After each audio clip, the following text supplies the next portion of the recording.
안녕하세요, 단쌤입니다. 꼬마 건물, 꼬마 빌딩, 이 단어 잘 아시죠? 2020년 전후에서 이 꼬마 건물, 꼬마 빌딩 관련 책들도 많이 나왔고요. 또 많은 분들이 투자를 했습니다. 또 그 이전에 하셨던 분들도 재미를 보신 분도 많이 있고요. 그래서 일반인들도 빚을 많이 끌어모아서 꼬마 빌딩을 투자를 많이 했습니다. 자, 지금 어떨까요? 특히 이제 대출을 많이 껴서 투자를 하신 분들 거의 90% 이상은요, 지금 큰 손실을 보고 있습니다. 지금 꼬마 빌딩 갖고 있거나 매입을 하시려는 분들은요, 오늘 영상 꼭 보시기 바랍니다.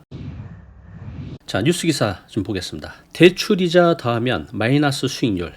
네, 이게 가정된 표현이 아니라요, 실제로 그렇습니다. 지금 대출을 껴서 이런 꼬마 빌딩 투자하신 분들은 거의 다 마이너스 수익률을 보이고 있습니다. 거래량 2년 만에 3분의 1 급감. 여기 보시면 공실률 하락에도 투자 수익률 0%대, 사실상 마이너스 수익률. 네, 이게 팩트입니다. 2년 만에 손실 매각, 서울 꼬마 빌딩 거품 빠지나. 매수 금액보다 낮은 매각 사례도 늘어. 즉, 내가 산 금액보다 가격을 더 떨어뜨려서 매각을 하는데도 요즘 매각이 잘 안 됩니다. 자, 빌딩 대박 꿈꾸며 조각 투자 10개월, 현실은 마이너스 18%. 네, 제가 이제 상담을 하다 보면 이런 꼬마 건물을 매입하신 분들이 많이 와요. 한때는 괜찮았죠. 그런데 이제 대출금리 올라가고 또 자영업자 붕괴되면서 공실 늘면서 지금 벌기는커녕 오히려 매달 큰 적자를 보신 분들이 많이 있는데요. 한 사례를 들어보겠습니다. 48살 남자분의 사례입니다. 이 씨는 영등포구 낡은 2층 건물을 2022년 60억에 매입을 했습니다. 이쪽 영등포구가 이제 중공업 지역이라 대출한 아무리 낮아도 요 당시에 6천만 원, 그리고 7천만 원 이상 되는 것도 많았습니다. 한 평이에요. 자, 이분이 40억을 연 3%의 대출을 받았습니다. 리모델링해서 임대 사업을 계획했다고 합니다.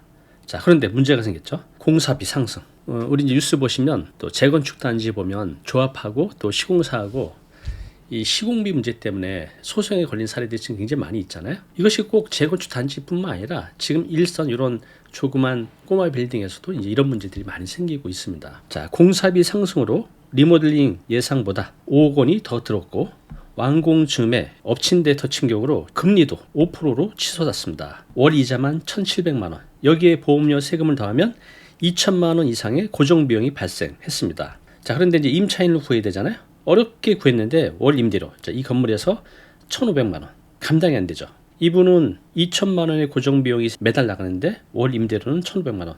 근데 매달 500만 원 마이너스잖아요. 자, 그래서 비용을 감당할 수 없었습니다. 1년 만에 4억 원의 적자를 본 이 씨는 결국 55억 원의 급매로 내놓았지만 매수자를 찾지 못해 대출 연체 위기에 처했습니다. 네, 이렇게 내가 버티다 낮은 금액에 팔아도 잘 안 팔리잖아요. 자, 그러다 보면 이제 연체가 되고 결국 이제 이런 건물들이 경매로 나오는 경우가 많이 있습니다. 자, 꼬마 건물 가격 하락의 현실입니다. 지역마다 좀 차이가 있고 또 물건마다 좀 차이가 있지만요. 꼬마 건물 그 호가가 2년 전에 비해서 적게는 5%, 많게는요 20%까지 떨어져서 나온 물건들을 어렵지 않게 찾아볼 수가 있습니다. 자, 그래서 지금 이런 상업용 부동산 꼬마 건물의 주도권이 바뀌었습니다. 2020년, 2021년 그 전까지만 해도 완벽한 매도자 우위 시장이었어요. 살 사람들은 엄청 많은데 물건은 한정돼 있잖아요. 자, 그러다 보니 그때만 해도요, 내가 이걸 이제 계약하려고 하면 매도인이 계약 당일날 물건 안 팝니다. 왜? 더 높은 가격에 사려는 사람이 있었기 때문에. 자, 이때만 해도 완벽한 매도자 우위 시장이었습니다. 매도자가 지락펴락했어요. 자, 그런데 지금은요, 매수자 우위 시장으로 바뀌었다는 거죠. 팔 사람은 많은데 살 사람은 별로 없어요. 이러다 보니 이제 가격이 떨어질 수밖에 없는 겁니다. 자, 그럼요, 지금부터 여러분들 이해를 돕기 위해서 실제로 매수, 매각하려는 사례, 또 이를 통해서 어느 정도 손실이 생길 수 있는지 한번 보겠습니다. 자, 첫 번째는요, 마포구 서교동에 있는 건물입니다. 자, 이분이 2021년 9월에 119억에 매입을 했습니다. 매각은 2023년 12월에 110억에 매각을 했어요. 한 2년 3개월 만에. 더 비싸게 판 게 아니라 싸게 팔았잖아요. 마이너스 9억. 자, 그래서 직접적인 손실이 9억 원이에요. 자, 근데 이 아래 보면요, 간접 손실이 있습니다. 약 15억. 이게 무슨 뜻일까요? 네, 건물을 투자해 보신 분들은 아실 겁니다. 이 간접 손실 15억이 왜 생겼는지. 자, 보겠습니다. 첫 번째는 취득세입니다. 우리 부동산 사게 되면 주택이든 근생 건물이든 다 취득세를 냅니다. 자, 얼마나 내죠? 네, 이런 근생 건물은 4.6%입니다. 자, 여기에 법무사비 기타 비용 따져보면 5%가 넘죠. 자, 그럼 5%를 따져보면 119억에 5%, 약 6억이 되죠. 자, 이것만 있나요? 네, 중개수수료 내야 되죠. 보통 이제 이런 근생 건물은 최대 0.9% 이내에서 회비를 보는데 실제로는요 이거보다 더 주고 사급하는 경우가 많이 있습니다. 이런 건물에서는요. 자, 0.9% 잡으면 약 1억 1천만 원. 자, 이건 이제 취득할 때 들어가는 비용이고 내가 갖고 있을 때 나가는 비용들이 많이 있습니다. 이분이 2년 3개월을 가지고 있었어요. 자, 그러면 이분이 대출을 80억을 받았고 금리가 한 4.5%.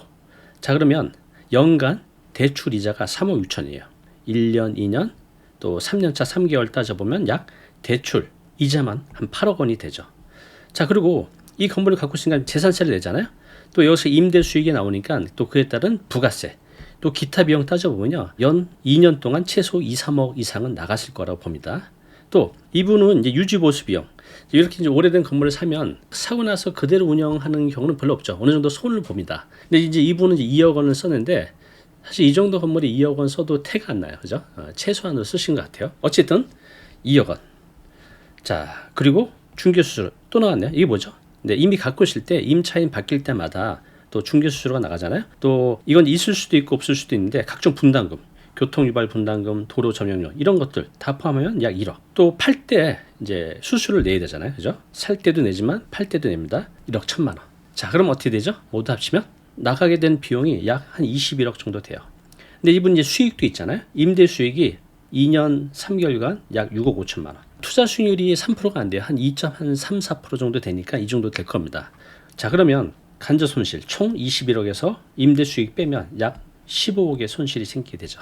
자, 그럼 이분이 9억을 싸게 팔았어요. 또 간접 손실 15억. 그러면 24억의 손실이 생긴 겁니다. 이분이 이렇게 된 이유는 가장 큰 게 고금리.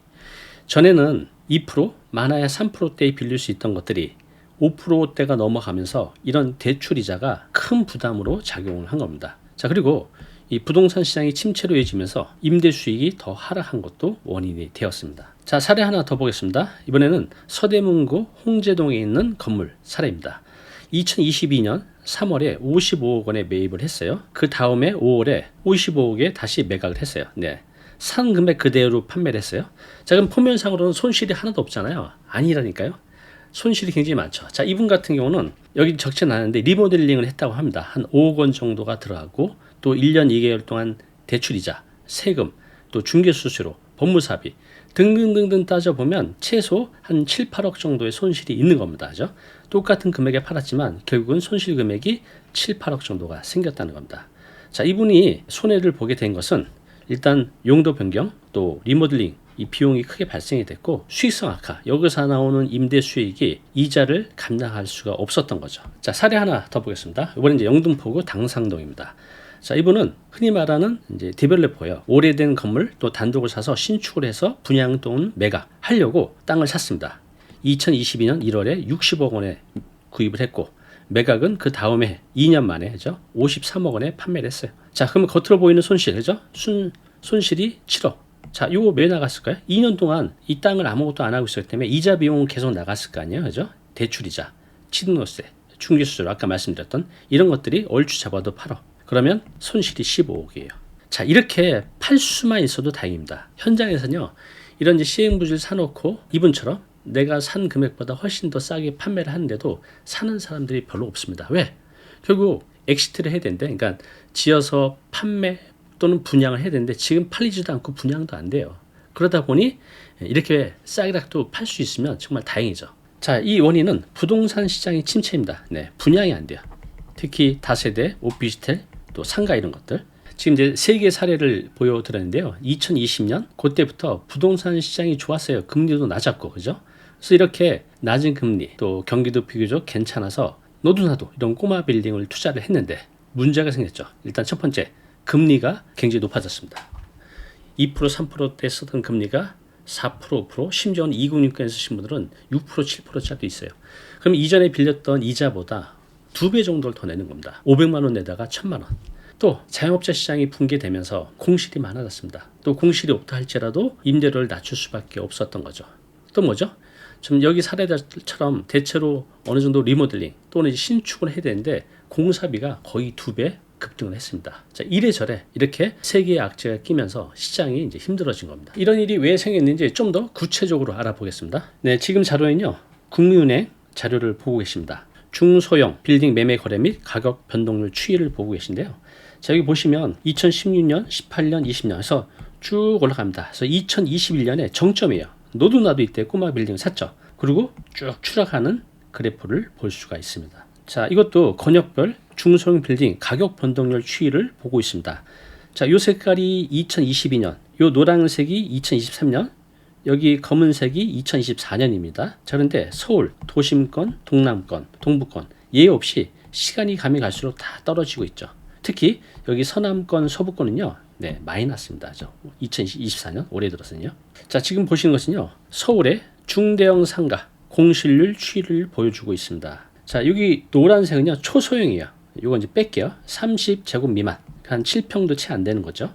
자, 그리고 요거 소형, 중형, 대체로 다 여기에 속할 거예요. 자, 그런데 공실률이 그죠? 2016년 이후 계속해서 떨어지다가 지금 다시 올라가고 있는 추이를 볼 수 있습니다. 자, 그러면 이제부터 꼬마 빌딩이 왜 이렇게 좋았다가 힘들어졌는지 그 이유 세 가지를 보겠습니다. 자, 그 전에 유튜브나 언론들을 보면 뭐 연예인이 뭐 50억에 사서 100억에 팔았다, 뭐 얼마에 사서 얼마에 팔았다. 자, 그런 것들이 많이 나오죠. 그건 극히 일부입니다. 거의 열의 아홉은요, 지금 다 손실입니다. 그러니까 그런 기사에 너무 현혹되지 않으셨으면 합니다. 자, 읽어보겠습니다. 이분은 46살 김씨 사례입니다. 이분은 2020년 말 마포구에서 4층짜리 꼬마 건물을 80억 원에 매입을 했습니다. 자기 자금이 40억 있었고요. 40억을 대출을 받았습니다.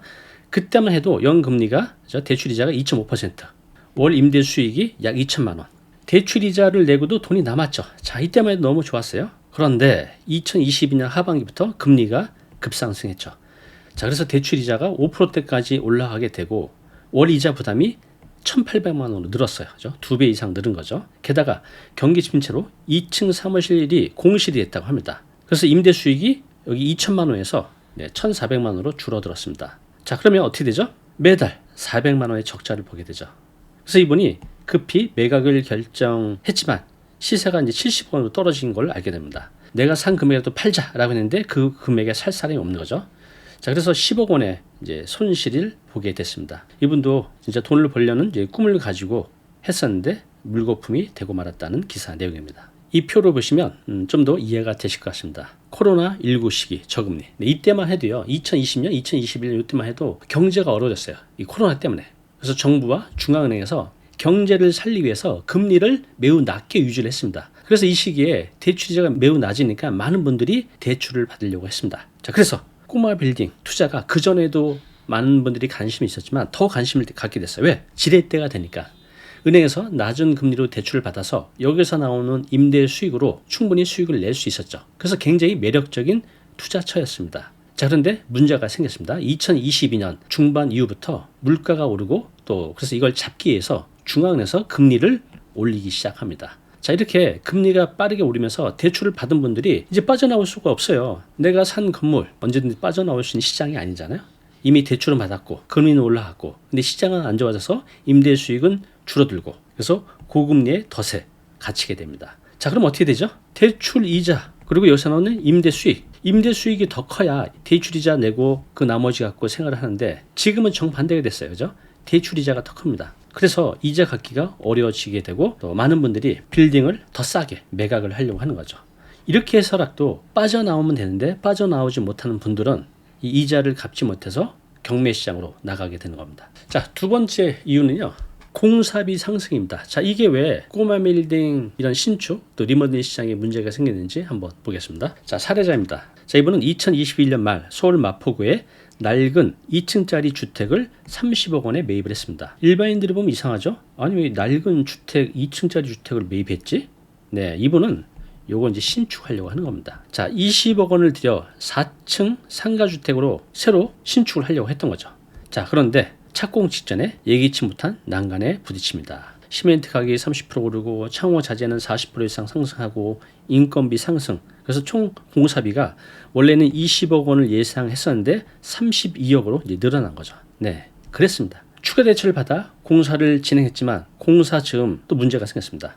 이때는 비교적 저금리로 대출을 받았는데 금리가 크게 올라간 거죠. 이자 부담이 감당하기 힘들 정도로 커졌습니다. 결국 정 씨는 완공된 물건을 58억 원에 매각했지만 토지 매입비, 공사비, 이자 이 모든 거를 계산하면 오히려 10억 정도 손실을 보게 됩니다. 네, 이때 이런 신축하셨던 분들이 거의 예외 없이 이렇게 다 손실을 많이 봤습니다. 내 건물 갖기라는 정씨의 소박한 꿈, 소박한 꿈은 아니죠. 큰 꿈이죠. 예상치 못한 공사비 폭등, 또 대출이자로 이제 좌절되고 말았다는 내용입니다. 자, 이 부분 내용을 좀 더 쉽게 한번 시뮬레이션 해보겠습니다. 많은 분들이 신축에 관심이 있어서 낡은 건물을 사서 리모델링 또는 이제 신축을 통해서 부가가치를 높여서 임대 수익이나 매매 차익을 올리는 분들이 많이 있습니다. 자, 그런데 예기치 못한 공사비 상승 플러스 대출, 이자 급등. 그래서 내가 이 정도 남을 거다라고 생각하는데 오히려 이제 마이너스가 된 거죠. 예산 초과. 그렇죠? 내가 원래 생각했던 돈보다 더 많이 들어가게 되고 또 내가 이 정도 남을 거라고 생각했는데 오히려 마이너스. 수익률 또는 3% 기대했는데 한 1% 이제 이렇게 되는 거죠.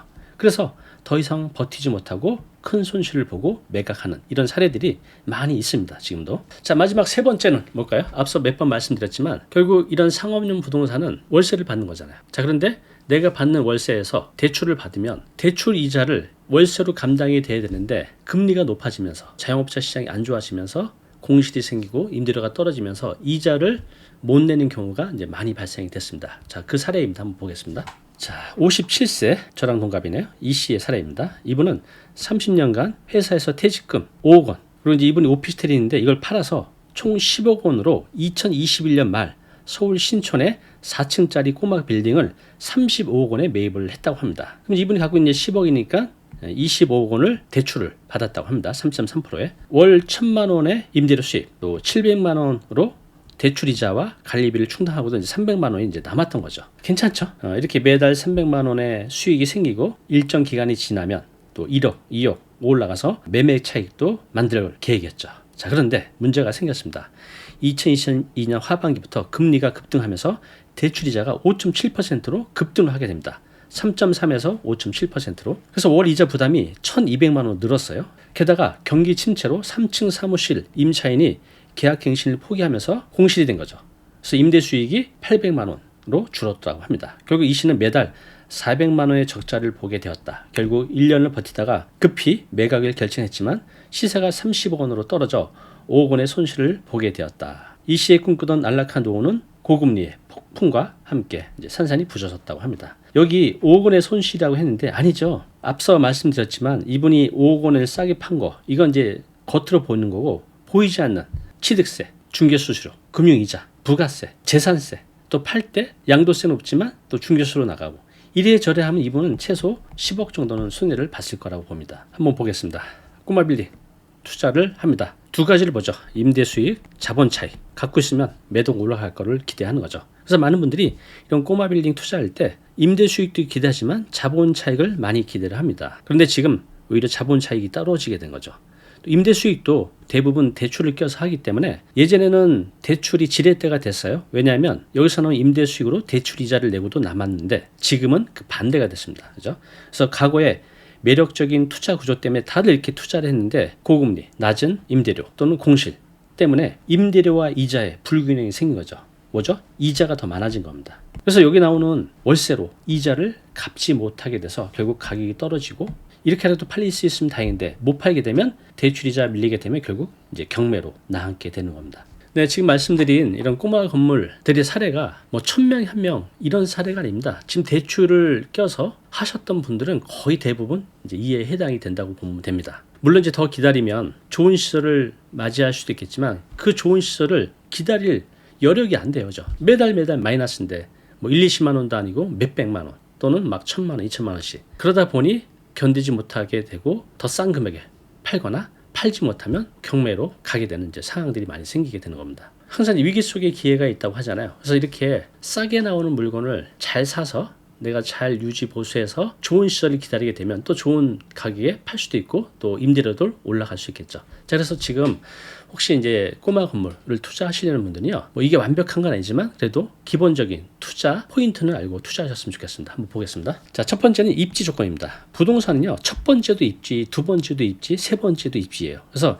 입지 관련 공부를 충분히 하시고 또 모르면 전문가의 도움을 받으시기 바랍니다. 두 번째는요, 임대 수익률입니다. 이게 왜 중요하냐면 현금 부자들은 또 여유가 많은 분들은 사실 이 고민 안 해도 되는데 대부분 대출을 껴서 해요. 그런데 거기서 나오는 대출이자가 내가 받는 임대 수익보다 적으면 이거 견디지 못하거든요. 그래서 임대 수익률이 적어도 대출이자보다는 같거나 많아야 비교적 안전합니다. 자, 그리고 건물의 상태 및 용도도 봐야 되죠. 이런 건물을 사게 되면 바로 이제 임대 수익을 생길 거라고 생각하지만 아니에요. 거의 대부분 예외 없이 필요에 의해서 건물에 손을 보게 되는 경우가 많이 있습니다. 몇십억씩 들어서 하는 거 말고 조그맣게 손을 봐도 그냥 억대로 들어갑니다. 자, 그런 것들이 내가 예상하지 못하면 또 추가 비용이 들어가게 되잖아요. 이렇게 건물의 상태를 보고 리모델링이 필요한지 또 용도 변경이 필요한지 이런 것들을 미리 체크해 보시기 바랍니다. 자, 그리고 네 번째, 자금 계획. 이거를 아주 꼼꼼하게 하셔야 돼요. 딱 맞춰서 하면 위험하다는 겁니다. 그죠? 하다 보면 돈이 더 들어갈 일이 생기지 적게 들어가진 않거든요. 그러면 예산이 부족하잖아요. 그럼 돈 어디서 끌어와야 되는데 이게 안 되면 힘들어지는 거죠. 또 좀 전에 말씀드린 대로 이자 부담 때문에 매달 내가 마이너스가 될 수 있기 때문에 그걸 감당할 수 있는 장치가 필요해요. 그죠? 그런 게 없이 그냥 너무 빠듯하게 투자하면 안 된다는 겁니다. 자, 미래가치.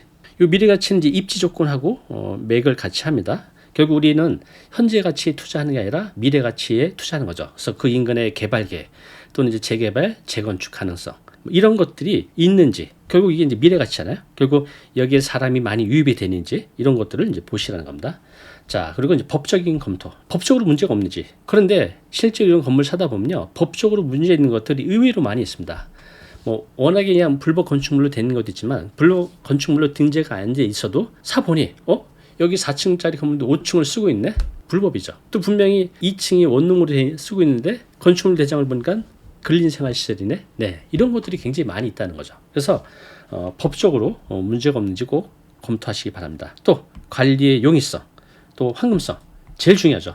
부동산이요, 황금성이 떨어지기 때문에 내가 팔고 싶을 때 팔 수 있어야 되는데 이 시기를 놓치게 되면 굉장히 힘든 상황을 맞이하게 된다는 겁니다. 네, 지금까지 많은 분들이 관심 갖고 있고 투자를 했던 꼬마 빌딩, 꼬마 건물에 대해서 냉정한 현실을 말씀드렸습니다. 갖고 있던 분들은 어떨 수 없지만 지금 이제 투자를 하시려는 분들은요, 좀 더 심각하게 또 자세히 검토를 하시고 좀 전에 말씀드린 꼬마 빌딩 투자 체크사항 있잖아요. 체크한 다음에 문제가 없다면 이제 그때 투자를 하시기 바랍니다. 근데 꼬마 건물은요, 일반인들이 경제적 분석, 또 물리적인 분석, 법률적인 분석을 다 하기에는 한계가 있어요. 그래서 반드시 전문가의 도움을 받으셔야 됩니다. 자, 여러분들은 이런 꼬마 건물 투자 어떻게 생각하시나요? 또 지금 갖고 계신가요? 또 매입할 계획이 있으신가요? 꼬마 건물 투자에 대한 여러분들의 소중한 또 생각, 의견을 아래 댓글로 남겨주시기 바랍니다. 안녕하세요, 단쌤입니다. 자, 지금 경매시장에서요, 꼬마 건물 또 꼬마 빌딩이라 하죠. 이런 것들이 반값에 나오는 것이 허다하다고 합니다. 자, 도대체 어떤 일이 일어나고 있는 것일까요? 자세히 알아보겠습니다. 자, 뉴스 기사 몇 개 보겠습니다. 고금리의 휘청 23억 떨어졌다. 홍대 4층 꼬마 빌딩 땅값보다 싸졌다 라는 뉴스 기사입니다. 자, 홍대 4층 꼬마 빌딩 원래 64억 8천인데 41억 5천으로 뚝. 건물 바로 앞 고가도로 낮은 임대수익 영향이라는 내용입니다. 자, 강남도 못 버틴다. 100억 남는 고가 꼬마 빌딩 경매 급증이라는 내용입니다. 자, 올해 강남 3구 꼬마 빌딩 경매 건수가 4배 증가했다고 합니다. 자, 넉 달 새 100억 떨어진 꼬마 빌딩 명동 알짜 입지에도 경매 또 유찰. 왜? 오늘 이 왜에 대해서 자세히 알아보겠습니다. 네, 실제로 이게 과장된 게 아니라 지금 여러분들 경매 사이트 들어가서 보시면요, 예전에 비해서 꼬마 건물 많이 나와져 있습니다. 그것도 가격이 굉장히 낮은 가격에 나와 있는 것들을 어렵지 않게 볼 수 있습니다. 자, 뉴스 기사 경매 쌓이는 지방 눈물의 밤값 낙찰. 자, 여기 나온 기사 내용 한번 보겠습니다. 울산 울주군의 대지 면적 1068제곱미터짜리 꼬마 빌딩도 대출이자를 갚지 못해 경매 시장에 나왔다. 자, 지금 가장 큰 문제는 이 대출이자를 갚지 못해서 나오는 물건이 대부분입니다. 자, 이 물건은 두 차례 유찰 끝에 감정가 14억. 감정가가 14억이니 시세는 이거보다 좀 더 비싸겠죠. 어쨌든 이 감정가의 반값인 7억 정도의 매각이 됐다고 합니다. 낙찰가율은 50%. 자, 7억에 매각이 됐는데 이 은행에 이 건물을 담보로 대출을 8억 5천 해줬으니까 이 은행은 1억 5천 손해를 보게 된 거죠. 지금 금융권도 이렇게 꼬마 빌딩들이 낮은 가격에 낙찰이 되면서 손해를 보고 있습니다. 자, 대구 달성군의 3층짜리 꼬마 빌딩 이것도 임의 경매로 시장에 나와 감정가 4억 4천인데 반토막 수준인 2억 3천에 새 주인을 찾았다는 내용입니다. 자, 이 꼬마 빌딩 왜 이렇게 낮은 가격에 낙찰이 됐을까요? 이유가 여기 있죠. 이 꼬마 빌딩은 당초 어린이집, 사무실 등을 운영하는 임차인이 있었지만 현재는 공실이라는 것입니다. 또 울산 동구 한 꼬마 빌딩 대지 235, 이것도 임의 경매에 나와서 감정가 7억 6천인데 4억 2천에 낙찰이 됐다는 내용입니다. 자, 이렇게 뉴스 기사를 보시면 감이 잘 안 오죠. 저도 꼬마 빌딩 갖고 있거든요. 저도 어렵습니다. 지금 건물 갖고 계신 분들은 다 어렵습니다. 자, 그런데 이걸 견디지 못하게 되면 급매로 나오거나 아니면 이렇게 경매로 쏟아져 나오는 것이죠. 자, 그렇다면 실제 사례자를 통해서 우리가 부동산 투자를 할 때 무엇을 조심해야 되는지 한번 자세히 살펴보겠습니다. 이분의 사례를 자세히 한번 들어보시기 바랍니다. 자, 이분이요 50대 후반의 직장인입니다. 20대 중반 군대 갔다 와서 돈도 열심히 모으고 재테크도 조금씩 했다고 합니다. 그래서 서울에 아파트 한 채 갖고 있고 현금 자산도 12억 정도가 있었습니다.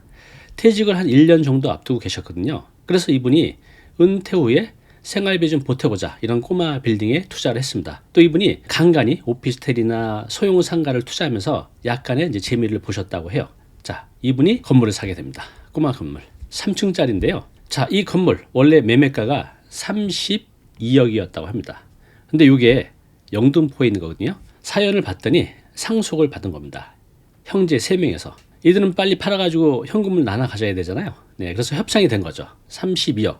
이것도 그 당시에 비교적 싼 가격이었는데 2억을 더 내고 해서 30억에 매입을 하게 되는 겁니다. 그 당시에 꽤 괜찮은 지역에 꽤 괜찮은 가격으로 매입을 한 거죠. 아주 성공적인 투자였어요. 자, 이분이 그 당시 갖고 있던 돈은 자기 자본 12억이었습니다. 아파트 빼고 평생 모은 돈으로 이제 퇴직하고 나서 여기서 나오는 임대 수익, 그리고 나중에 이 건물이 올랐을 때 자본 차익을 생각하면서 굉장히 기대에 차 있었다고 합니다. 자, 이분의 투자 결정 과정을 좀 보겠습니다. 이분이 이 건물을 사기 위해서 1년 동안 한 50개가 넘는 건물을 봤다고 합니다. 굉장히 많이 보신 거죠. 그것도 영등포 일대에서. 자, 그 당시에 이제 공인중개사 사무소에서 소개를 받았습니다. 그 사무소 대표님이 지금 영등포 굉장히 많이 오르고 있다. 여기 이제 호재도 있고 해서 2, 3년 갖고 있으면 적어도 한 10억 정도는 오를 거다. 과장된 얘기는 아니었어요. 그 당시에 실제로 그 정도 올랐거든요. 자고 나면 올랐어요. 그래서 뭐 1년에 뭐 한 예를 들어서 30억짜리 건물은 한 10%에서 한 30%까지 올랐습니다. 그래서 요 공인중개사 사장님이 말씀하시는 게 과장된 얘기가 아니라 실제로 그랬다는 거죠. 그래서 임대료 내고 약간 돈이 남으니 생활비 하시면서 한 2, 3년 뒤에 팔아서 매매 차익 최소 10억 이상은 벌 수 있다. 라는 얘기죠. 이분도 시장 조사를 해봤기 때문에 그 말이 과장되지 않은 걸 알기 때문에 대출을 통해서 이 건물을 사게 됩니다. 자, 이분이 갖고 있는 자기 자본 12억입니다. 자, 12억 가지고 30억짜리 건물을 사야 돼요. 그래서 대출을 20억 받았습니다. 자, 그 당시 금리 2.8%였다고 합니다. 지금 생각하면 굉장히 낮은 금리죠. 자, 그러면 30억을 2.8%에 빌리면 월 이자가 약 470만 원입니다. 그렇지만 이 건물에서 나오는 임대 수익이 570만 원이었어요. 이자 470만 원 내고도 100만 원이 남죠. 이 당시는 저금리가 계속 될 거라고 생각했었어요. 거의 대부분의 사람들이. 그래서 20억을 빌리면서도 이분이 부담 없이 했었어요. 그래서 2년 뒤에 팔면 한 10억은 남는다라는 생각으로 가감하게 투자를 한 겁니다. 자, 그런데 위기가 시작이 됐습니다. 이분이 매입했던 시점이 2021년 초 가장 금리가 낮았을 때예요. 자, 그런데 2021년 하반기가 되면서 금리가 올라가기 시작합니다. 자고 나면 금리가 올랐어요. 자, 이분이 2.8%에 빌렸으니까 3%대까지는 큰 부담을 느끼지 않았다고 합니다. 그런데 이제 4%대가 되는 거죠. 내가 2.8%에 빌렸는데 4%가 되면 부담이 되죠. 그렇지만 이분이 좀 기다리면 내려가겠지라는 생각으로 버텼습니다. 그런데 보신 것처럼 계속 올라가서 실제로 대출 금리가 5.8%까지 올라갔다고 합니다. 자, 5.8% 계산해보면 한 달 이자가 무려 970만 원이에요. 원래 이분이 470만 원 내고 있다가, 그죠? 470만 원을 월 이자로 내고 있다가 970만 원. 한 달에 500만 원을 더 내는 거죠. 한 달에 500만 원. 이자만 매달 500만 원이 나가는 겁니다. 자, 직장인들 세후에 500만 원 받는 분들 굉장히 고액의 연봉자죠. 이걸 매달 낸다고 생각해 보십시오. 끝도 없이. 자, 그런데 문제는 여기서 끝나지 않았습니다. 또 다른 문제가 생겼습니다. 지금 사무실 또 점포 공실 상태가 굉장히 심각합니다. 경제가 너무너무 안 좋아졌어요. 2년 전에는 3층에 사무실이 공실이 생겼는데 여기 나간 뒤로 새로운 세입자를 찾지 못하고 있었습니다. 또 설상가상으로 요 1층 점포가 2개였는데요. 하나가 계약이 종료되면서 새로운 임차인을 찾는데 이전 임대료로 찾을 수가 없었어요. 그래서 결국은 이전 임대료 70% 순으로 계약을 하게 됩니다. 원래는 월 임대 수익이 570만 원이었는데 공실이 생기고 임대료도 떨어지면서 390만 원으로 떨어지게 됩니다. 지금 이자는 더 늘어났는데 임대 수익은 거꾸로 더 줄어들게 된 거죠. 자, 그럼 이분은 390만 원 임대 수익에서 자, 이자가 얼마였죠? 970만 원이었죠. 그러면 매달 580만 원이 부족하죠. 580만 원. 이게 얼마나 큰 돈입니까? 자, 결국 이분이 현금이 없었기 때문에 자신이 살고 있는 아파트 대출을 받아서 이 이자를 매달 580만 원을 내기 시작합니다. 원래는 여기서 받아서 생활비에 충당하려고 했던 건데 거꾸로 매달 580만 원씩 또 생활비도 써야 되잖아요. 그러면 한 달에 한 800을 생활비하고 이자로 쓴다고 하면 1년이면 1억이에요. 그죠? 그래서 이분이 밤잠을 자지 못했다고 합니다. 그래서 이분이 결국 결단하게 돼요. 이러다간 정말 길거리에 내앉겠다라는 생각으로 급매를 하게 됩니다. 처음에는 30억의 물건을 내놨는데 본인이 산 금액에 안 팔리죠. 그래서 29억, 28억, 결국은 25억에 매각을 하게 됩니다. 자, 그러면 이분이 30억짜리를 25억에 팔면서 얼마를 손해보게 되죠? 5억? 아닙니다. 이거 말고도 다른 게 있죠. 일단 이분이 이 건물을 살 때 취등록세 30억에 대한 취등록세가 약 1억 5천. 또 이 건물 살 때 중개수수료, 또 이거 팔 때 중개수수료 합쳐서 약 4,900만 원. 또 이 건물 약 한 3년 정도 보유하면서 그동안 대출이자만 최소 2억 이상. 자, 이거 합치면 대략 9억 정도 되죠. 이거 빼고도 자잘하게 나간 돈이 있지만 그거 빼고 눈에 보이는 손실만 봐도 약 9억 원의 손실을 보게 됩니다. 자, 이분이 처음에 투자를 할 때 본인 자금 12억을 가지고 투자를 했어요. 근데 3년 만에 내 손에 지게 된 건 약 3억이죠. 마음고생만 하고 3년 만에 9억을 손해보게 됩니다. 이런 분들이 정말 지금 너무너무 많습니다. 좀 전에 말씀드렸듯이 저도 꼬마 빌딩을 갖고 있지만 지금 상태가 이렇게 썩 좋지는 않아요. 자, 그러면 여러분들에게 좀 더 이해를 돕기 위해서 왜 이런 일이 벌어졌는지를 다시 한번 시뮬레이션 해보겠습니다. 잘 들어보십시오. 자, 보십시오. 금리가 높아져요. 고금리. 지금처럼 경기 침체가 오고 있습니다. 이 두 개 지금 여러분들 체감하시죠? 자, 이렇게 되면 임차인의 부담이 커집니다. 장사가 잘 안 되는 거죠. 그러면 임대료를 내리거나 공실률이 늘어날 수밖에 없는 겁니다. 장사가 안 되면 임차인도 고생이지만 건물주도 함께 힘들어진다는 거죠. 그러면 건물주의 수익이 감소하고 그러면 대출이자 감당할 수 있는 분은 모르겠지만 계속 감당할 수 있는 사람 그렇게 많지 않을 거예요. 그럼 연체가 되겠죠. 그럼 이분이 버티다 못해 이 사례자처럼 진짜 급매가로 팔게 됩니다. 그러면 매매가를 하락해서 팔아야 되기 때문에 이때 손해가 발생이 되죠. 그런데 이게 잘 안 팔리면서 연체가 해석되면 결국 경매로 넘어가게 되는 겁니다. 이것이 악순환의 고리입니다. 물론 이제 꼬마 빌딩 투자하셨던 분들 좋은 시기 만나서 꽤 많은 돈을 버신 분도 실제로 있어요. 그런데 이렇게 타이밍이 잘 안 맞으면 고금리 또 경기 침체를 경험하게 되면 이렇게 손실을 볼 수 있는 겁니다. 자, 그러면 이 사례를 통해서 우리가 어떤 교훈을 얻을 수 있는지 살펴보겠습니다. 여러분도 다시 한번 정리하면서 나는 투자할 때 이런 부분을 조심해야겠구나 한번 생각해 보시기 바랍니다. 첫 번째는요, 임대 수익이 이자도 못 내는 구조는 위험하다입니다. 자, 지금 서울 수도권에 꼬마 빌딩 여러분들 찾아보시면요, 임대 수익, 그러니까 내가 투자한 것 대비 수익률이, 투자 수익률이 3%가 안 되는 것들이 대부분입니다. 그럼 지금 대출 금리가 예전처럼 뭐 2%대 저금리일 때는 상관이 없지만 지금처럼 5%대일 때는 큰일 나죠. 특히 이런 건물이 뭐 몇천 또 1억이 아니잖아요. 수십억씩 합니다. 대출을 많이 받은 것만큼 경기가 안 좋아지고 대출 금리가 올라가게 되면 견디기가 힘들어집니다. 자, 그래서 집값이 오르겠지, 경기가 좋아지겠지, 이런 생각만으로 투자하는 거 굉장히 위험합니다. 그래서 매달 나가는 이자 내가 어떻게 감당할 수 있는지 중요하다는 겁니다. 자, 두 번째는요, 변동금리의 무서움을 알아야 됩니다. 자, 우리가 2021년 초만 해도 대부분의 분들이 저금리 상황에 너무 익숙해져 있었어요. 그래서 대출을 받으면서도 이 정도로 올라갈 거라고는 꿈에도 생각하지 않았죠. 만약 이렇게 올라간다고 하면 누가 대출을 받아서 이런 꼬마 빌딩에 투자를 하겠습니까? 그래서 우리는 변동금리의 무서움을 알아야 됩니다. 오늘 사례자처럼 2%포인트만 올라도 내가 빌린 금액이 크기 때문에 한 달에 수백만 원의 적자를 볼 수 있습니다. 특히 금리 상승기에는 더 보수적으로 접근을 하셔야 됩니다. 자, 마지막 세 번째는요, 여유 자금이 반드시 필요하다.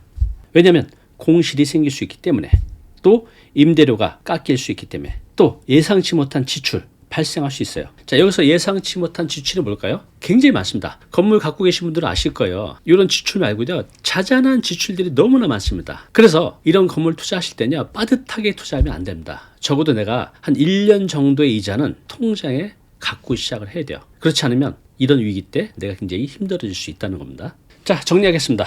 자, 건물주의 꿈이 악몽이 되지 않으려면 첫째, 최소 아까 제가 1년이라고 말씀드렸는데 여유 있게 하려면 2년치 이자는 통장에 있어야 합니다. 변동금리 너무 무섭죠? 정말 신중하게 선택하셔야 됩니다. 세 번째, 임대 수익으로 이자는 여유 있게 감당할 수 있어야 됩니다. 우리가 돈이 정말 많지 않은 다음에야 일반적으로 우리가 건물을 투자해서 이자를 감당하지 못하는 상황이 되면 정말 끔찍한 상황이 될 수 있으니까요. 반드시 여유 있게 임대 수익으로 이자를 감당할 수 있는 그런 투자를 하셔야 됩니다. 네, 우리가 50대 중반이 넘어가게 되면 퇴직을 앞두고 있죠. 저와 같은 나이 50대 중반 후반 이 시기에는요, 내가 이 투자를 통해서 많이 벌겠다라는 생각보다는 반드시 내 투자 원금을 지킬 수 있는 투자를 해야 됩니다.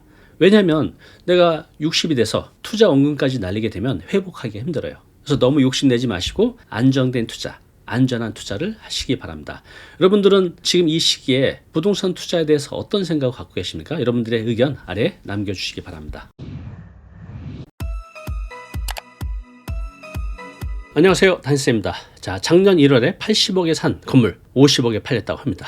무려 1년 만에 30억이 떨어진 거죠. 많이 떨어진 얘기긴 하지만 지금 서울에 이런 꼬마 빌딩 잘 찾아보시면요, 예전 최고가 대비 굉장히 많이 떨어진 것을 확인할 수 있습니다. 왜 이렇게 많이 떨어졌을까요? 그 이유 5가지 살펴보고요, 이 시장에서 분명히 기회가 있습니다. 어떻게 기회를 잡을지도 알아보겠습니다. 자, 최근 뉴스 기사를 보면서 시장 현황을 파악해 보겠습니다. 한파 덮친 꼬마 빌딩, MZ 타플, 연남, 서촌도 급매 속출한다는 뉴스 기사입니다. 꼬마 빌딩 암흑기, 서울 거래액 3년 새 반토막이 났다는 내용이네요. 자, 이런 기사도 있습니다. 고금리의 휘청 23억 떨어졌다. 홍대 4층 꼬마 빌딩 땅값보다 싸졌다. 여기 보면 홍대 4층 꼬마 빌딩 가격이 64억 8천만 원이었는데 41억 5천으로 뚝 떨어졌다는 기사 내용입니다. 자, 강남도 못 버틴다. 100억 넘는 고가 꼬마 빌딩 경매 급증. 경매로 나왔다는 것은 이 건물이 여러 가지 문제가 있다는 뜻이겠죠. 뒤에서 이건 자세히 더 살펴보겠습니다. 자, 여기 보시면요, 올해 그러니까 2024년이죠. 강남 3구 꼬마 빌딩 경매 건수가 무려 4배나 증가했다고 합니다. 청담동도 안 팔려요. 서울 꼬마 빌딩 낙찰률 10%대 뚝 떨어졌다고 합니다.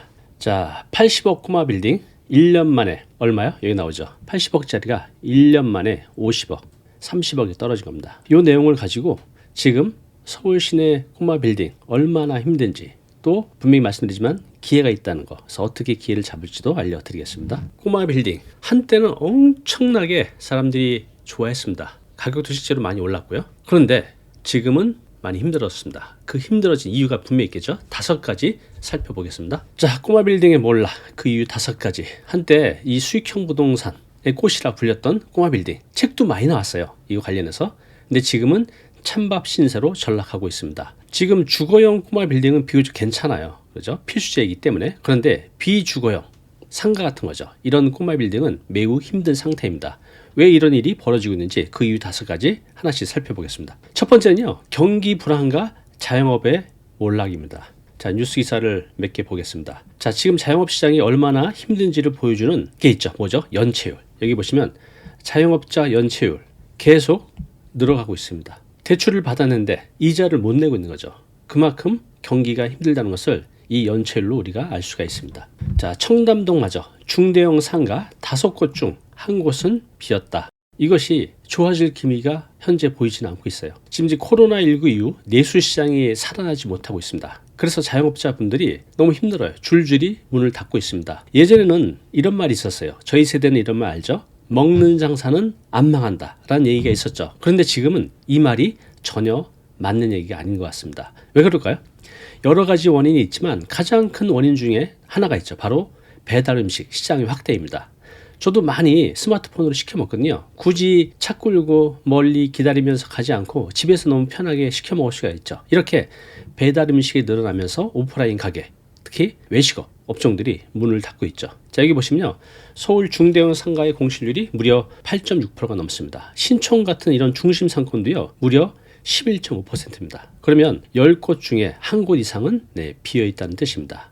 건물주는 임차인이 잘 돼야 본인도 수익이 나오는 공생관계인데 이렇게 내 건물에 들어와 계신 자영업자분들이 그 어느 때보다 장사가 안 되다 보니 공실이 생기고 또 장사가 안 되니 임대료를 깎아줘야 되는 거죠. 그래서 지금 자영업시장 안 좋은 거에 비례해서 건물주 분들도 많이 힘든 게 사실입니다. 자, 두 번째 이유는요. 고금리와 그에 따른 대출 부담 때문입니다. 자, 뉴스 기사를 볼까요? 금리 앞에 장사 없다. 거래 끊기고 가격 하락. 뭐가? 꼬마 빌딩이. 자, 금리 치솟자 꼬마 빌딩 거래 반토막. 월세 받아봐야 역마진. 대출 받아서 사는데 월세 받아서 이자를 못 낸다는 겁니다. 이런 건물들이 거의 대다수예요. 많이 받으셨던 분들, 특히 2022년 이때 저금리 때 받으셨던 분들은 지금 대출 금리가 그때보다 적게는 2배, 많게는 3배 이상 늘어나면서 월세로 이자를 못 내고 있습니다. 자, 2021년으로 되돌아가면요. 금리가 굉장히 낮았습니다. 1%, 2% 그랬어요. 그래서 그때는 대출에 대한 부담이 없었죠. 그리고 지금처럼 이렇게 금리가 오를 거라고는 상상도 못했죠. 만약 그랬다면 누가 투자를 했겠습니까? 그죠? 근데 지금 건물 임대 수익은 공실 또 임대료 하락 때문에 계속 줄어드는데 반대로 금리는 2배, 3배 오르니 자금력이 충분치 않은 분들은 견딜 수가 없습니다. 그러니까 금매로 나오고 또 경매로 시장에 나오고 있는 거죠. 자, 우리가 꼬마 빌딩 보통 투자할 때 현금을 모두 가지고 사는 사람은 거의 없습니다. 대부분 적게는 30에서 40%, 많게는 70에서 80% 정도 빌려서 건물을 사죠. 좀 투자를 해보셨던 분들은요. 본인 돈이 있어도 이렇게 대출을 많이 받아서 삽니다. 자, 금리가 낮았을 때는 이렇게 대출을 많이 받는 게 지렛대 역할을 해주는데 지금처럼 금리가 높아지면 이 지렛대가 나를 더 힘들게 하는 거죠. 자, 예를 들어볼게요. 내가 80억 건물을 사는데 대출을 70% 받는다고 해볼게요. 그러면 7, 8에 56억을 대출 받는 거죠. 금리가 낮을 때 3% 이하였을 때도 있었어요.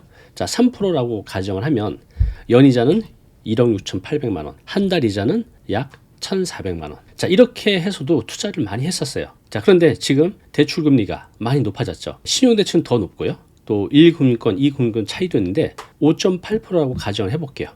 그러면 1년 이자는 3억 2천, 월 이자는 2,700만 원. 그러면 요때에 비해서 1,400, 매달 1,400만 원 내다가 2,700만 원 이자를 내야 돼요. 그럼 1,300만 원을 더 내는 거죠. 그런데 문제는 월세가 줄어들었다는 겁니다. 공실이 생기고 장사가 안 되니 임대를 낮춰주니까 이전보다 건물에서 나오는 임대 수익은 줄어드는데 대출 이자는 2배, 3배 늘어나니까 견디지 못하고 시장에 급매물로 나오거나 또 경매로 넘어가는 경우가 많습니다. 자, 세 번째 이유는요. 임대 수익률의 하락입니다. 자, 뉴스기사 2025년 1월 31일 최근 거죠. 상권 침체 언제까지? 그 끝을 알 수가 없습니다. 그래서 공실이 늘고 임대료도 떨어지고 이게 문제예요. 금리는 계속 대출 금리는 올라가서 내들 돈은 점점 늘어나는데 공실 늘고 그나마 공실은 아니지만 버티기 위해서 임대료를 낮춰야 되고 그러니 수익률이 많이 떨어졌습니다. 자, 이자 못 내는 임대 수익, 빌딩 상가 거래 반토막 이런 뉴스 기사를 볼 수가 있죠. 상가 임대료 투자 수익률 하락. 올라간 건물이 거의 없을 겁니다. 거의 99%는 투자 수익률이 다 하락했다는 거죠. 서울, 지방 모두 다 마찬가지입니다. 자, 지금 서울 중대형 상가 평균 투자 수익률이 1.37% 정도 된다고 합니다. 그럼 내가 1억을 투자하면 한 달 임대 수익, 월세 수익이 약 11만 원에서 12만 원 정도 되죠. 자, 이 정도 되면 투자할 맛이 나겠습니까? 대출 금리가 4%, 5%, 6%인데 월세 받아서 이자를 못 내는 겁니다. 어떻게 한 달, 두 달, 세 달을 견딜 수가 있겠지만 계속 이렇게 이자를 내다 보면 내가 갖고 있는 돈이 없다면 어떻게 될까요? 그래서 그 전에 금매로 처리하든가 손절하는 거죠. 이게 늦어지면 결국 경매로 넘어가게 되는 겁니다. 자, 네 번째는요. 공사비 상승과 리모델링 비용의 부담입니다. 자, 여기 보시면요. 제주 공공건축물 평균 공사비 9년간 2배 올라. 그래서 지금 지자체에서도 이전에 계획했던 공사들이 공사비가 많이 올라서 예산을 확보하지 못해서 진행이 늦어지는 경우도 많고요. 아예 시작도 못하는 경우도 있습니다. 자, 공사비 폭증, 창원 홍암교 2029년 개통 추진이라는 뉴스 기사인데요. 문제는 뭐냐면 사업비가 원래 377억이었는데 공사비 폭증 때문에 691억 원으로 올랐다는 얘기입니다. 자, 공사비 4년간 29% 올라 지역 중소건설사 폐업 위기. 요즘 같은 시기에 누가 신축을 하겠습니까? 그래서 여기 보면 건설업체 부도 86.2%. 네, 아주 심각한 상황입니다. 그 어느 때보다 이 건설업체 부도율이 높은 상황입니다. 나아질 기미가 보이지가 않죠. 이게 다 여러 가지 이유가 있지만 공사비 폭증도 하나의 원인이라는 겁니다. 자, 뉴스 기사 이거 보면요. 4층짜리 건물 2억 들여서 리모델링 해가지고 가치가 5억 올랐다는 뉴스 기사인데, 자, 이게 좀 힘들어요. 자, 지금처럼 이렇게 시장 상황이 안 좋을 때는 건물의 경쟁력을 높이기 위해서 이 건물이 이렇게 바뀌었습니다. 가치가 높아지는 거죠. 기능도 미관도 높이면서 건물의 가치를 올리는 시도를 많이 했었습니다. 자, 그런데 지금은 이런 시도가 현실적으로 어렵습니다. 왜 그럴까요? 5, 6년 전에 비해서 공사비가 2배 정도 뛰었습니다. 10억 정도 예상했던 공사가 이제는 20억 정도가 들어간다는 거죠. 결국 건물주들은 이런 리모델링을 선택할 수가 없어요. 그렇게 되면 결국 건물의 가치는 계속 떨어지고 가격을 크게 낮춰서 결국 급매하게 되고 아니면 경매로 넘어가는 악순환이 이어지고 있습니다. 자, 마지막 5번째는요. 시장 피로감과 투자 심리 위축 때문입니다. 자, 서울 꼬마 빌딩 거래량 2015년 이후 최저라는 뉴스 기사입니다. 거래 줄고 가격 내리고 고금리 쇼크에 꼬마 빌딩 휘청. 여기 보면 서울 지역 거래량 1년 만에 82% 감소했다는 겁니다. 한눈에 확 보이죠? 2022년 182건이었는데 2023년은 28건. 지금은 더 줄었을 겁니다. 자, 과거 몇 년간은 이렇게 급등했던 꼬마 빌딩 가격. 그래서 꼬마 빌딩 투자가 책이 엄청나게 많이 나왔습니다. 그래서 많은 분들이 무리를 해서 투자를 했죠. 그런데 지금은 금리 상승, 또 경기 침체가 맞물리면서 꼬마 빌딩 투자 심리가 아주 크게 위축이 됐죠. 예전에는 꼬마 빌딩은 대박이라는 공식이 있었어요. 이런 믿음이 굉장히 강했죠. 그래서 실제로 서울 주요 지역에 꼬마 빌딩 2, 3년 사이에 2배 정도 오르는 경우도 많이 있었습니다. 자, 그런데 이제는 투자자들이 이렇게 생각하는 거죠. 아, 이젠 아니다. 몇 년 전에 우리 비트코인 열풍 끝나고 사람들이 질린 것처럼 꼬마 빌딩도 그런 것 같습니다. 이제는 금리 인상, 경기 침체 때문에 이렇게 꼬마 빌딩이 투자하느니 차라리 안전한 은행에 놓고 이자나 받자라는 분들이 이제 많아지는 거죠. 결국 사려는 사람은 줄고 금매 물건만 쏟아지다 보니 가격은 더 떨어지는 거죠. 이런 악순환이 지금 꼬마 빌딩의 현실입니다. 자, 지금까지 꼬마 빌딩 하락 원인 5가지를 말씀드렸습니다. 다시 한번 요약해서 말씀드려 볼게요. 첫 번째, 경기 불안과 자영업 몰락. 두 번째 원인은요, 고금리에 따른 대출 부담. 세 번째 원인은 임대 수익 하락. 네 번째 원인은 공사비 상승. 다섯 번째는 시장 피로감, 이에 따른 투자 심리 위축이 원인입니다. 네, 시장은 항상 변합니다. 좋을 때도 있고 안 좋을 때도 있고 또 금리가 낮을 때도 있고 높을 때도 있고 또 사람들이 어느 상품, 어느 지역에 열광적으로 몰려다닐 때가 있고 또 그렇지 않을 때도 있죠. 지금 위기잖아요. 근데 이런 말이 있잖아요. 위기 속에 기회가 있다고. 네, 맞습니다. 지금 실제로 제 주변에 많은 분들이 이 위기의 시장을 기회로 보고 접근하고 있어요. 지금 꼬마 빌딩 건물 가격이 지금 발품 팔아서 돌아다녀 보시면 정말 이전 대비 반값 이하로 떨어진 것들이 많이 있습니다. 경매로 접근하지 않아도 30%, 40% 정도 떨어진 것들을 어렵지 않게 볼 수 있습니다. 그래서 이걸 잘 활용하면 기회도 될 수 있다는 겁니다. 자, 그 기회 측면 2가지를 한번 보겠습니다. 자, 이제는 투자보다는 실수요자에게는 지금 기회일 수도 있습니다. 자, 여기 보시면 잘하면 반값 매수 가능. 네, 굳이 경매가 아니어도 꼬마 빌딩 반값 살 수 있습니다. 물론 경매로 진입을 하면요, 반값이 아니라 경기도 같은 데 찾아보시면 시세 대비 반값 이하 거의 한 30%로 살 수 있는 건물들도 많이 있는 것을 확인할 수 있습니다. 자, 그러면 제 실제 지인의 얘기를 해드리겠습니다. 이걸 잘 보시면 이렇게 하면 기회일 수도 있겠구나라는 생각이 드실 겁니다. 실수요자가 대세라는 겁니다. 이분은요, 경기도에서 제법 크게 사업을 오랫동안 하고 계셨습니다. 이분이 3층하고 4층을 2개 층을 쓰는데 직원이 20명이 넘어요. 그래서 이 4층은 사무실로 쓰고 이 3층은 이제 창고로 사용하고 있었습니다. 자, 그런데 월세가 2개 층 사용하는데 약 400만 원. 이렇게 계속 사업을 하고 계셨죠. 그런데 이분이 작년 말에 드디어 건물주가 됐습니다. 경매로 낙찰을 받은 거예요. 12억에 낙찰을 받았습니다. 이분이 이 지역에 있기 때문에 이 건물의 시세를 잘 알고 있거든요. 가장 좋을 때는 이 건물이 30억까지 갔던 건물입니다. 근데 이게 2번, 3번 유찰이 되면서 이분이 결국 12억에 낙찰을 받았습니다. 자, 이분이 낙찰을 받으면서 요 12억 중 8억을 대출을 받았어요. 8억을. 대출 금리가 한 4.69에서 7% 정도 되는데 그럼 한 달 이자가 300만 원이잖아요. 그러면 요때는 내가 400만 원을 냈었는데 없어진 돈이잖아요. 내가 내는 이자는 300만 원. 그럼 매달 100만 원이 이득이죠. 100만 원을 덜 내도 된다는 거죠. 그리고 이분은 이걸 왜 샀냐면 앞으로 경기가 좀 좋아지고 또 금리가 좀 낮아지면 30억까지는 아니어도 25억까지 충분히 가겠다라는 생각으로 매입을 한 겁니다. 기회를 본 거죠. 앞으로 이런 선택하신 분들이 좀 많아질 것 같아요. 실소유자, 내가 실제로 건물을 이용하면서 월세 내느니 대출이자 내겠다. 그리고 좀 더 미래의 기회를 보겠다라는 분들은 이런 선택을 실제로 많이 하고 있습니다. 자, 두 번째, 2025년 하반기, 올해 하반기 꼬마 빌딩 다시 훈풍이 불 수 있을까요?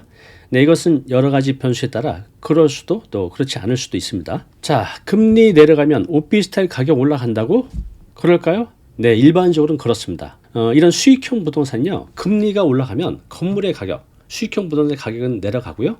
금리가 내려가면 수익형 부동산의 가격은 올라갑니다. 반비례 관계죠. 그래서 여기 금리가 내려가면 월세를 받는 이런 오피스텔 같은 경우는 가격이 올라가는 경우가 일반적입니다. 자, 지금 이제 금리도 높고 시장 상황도 굉장히 안 좋아요. 그래서 부동산 가격, 특히 이런 꼬마 빌딩 가격이 완전 바닥입니다. 그래서 이게 누군가에게는 위기이지만 또 누군가에게는 기회일 수 있다는 겁니다. 자, 지금처럼 많이 떨어진 물건, 경매든 또 시장에 나와 있는 물건 발품 팔면서 돌아다녀 보면요, 정말 이전에는 상상도 못할 가격으로 초급매로 나와 있는 것들이 제법 있습니다. 자, 모두가 이렇게 움츠리고 있을 때 싸고 좋은 물건 선점하는 거죠. 향후 금리가 내리고 경기가 어느 정도 회복되면 가격은 당연히 오르겠죠. 물론 내가 갖고 있는 동안 이자를 감당할 수 있어야 되죠. 그런데 지금 금매로 나오는 것들 보면 워낙에 이제 싸게 나오다 보니 여기서 나오는 월세를 내가 대출이자로 감당할 수 있는 경우가 제법 있습니다. 이런 것들은 도전해 볼 만하죠. 그래서 지금 이 시장이요, 누군가에겐 위기지만 누군가에겐 기회라는 겁니다. 제 주변에 투자하신 분들이 많이 계시잖아. 이분들이 지금 기회를 보고 시장에 또 경매로 나온 물건들을 찾아서 다니고 있는 게 지금의 상황입니다. 자, 꼬마 빌딩 한때는 돈이 되는 부동산의 대명사였습니다. 누구나 갖고 싶은 상품이었죠. 그런데 지금은 위기를 겪고 있다는 거, 그 원인 5가지도 말씀드렸습니다. 또 찰만 내가 선택하면 굉장히 큰 기회일 수도 있다는 겁니다. 우리 시청자 여러분들은 지금 이 시장 어떻게 생각하십니까? 여러분들의 의견 아래 댓글로 남겨주시기 바랍니다. 자, 오늘 내용 너무 중요한 내용이죠. 영상 보고 나면 잊혀지잖아요. 자, 자료 무료로 제공하고 있습니다. 이 자료, 요거 받고 싶은 분들은요, 아래 링크로 신청하시면 됩니다.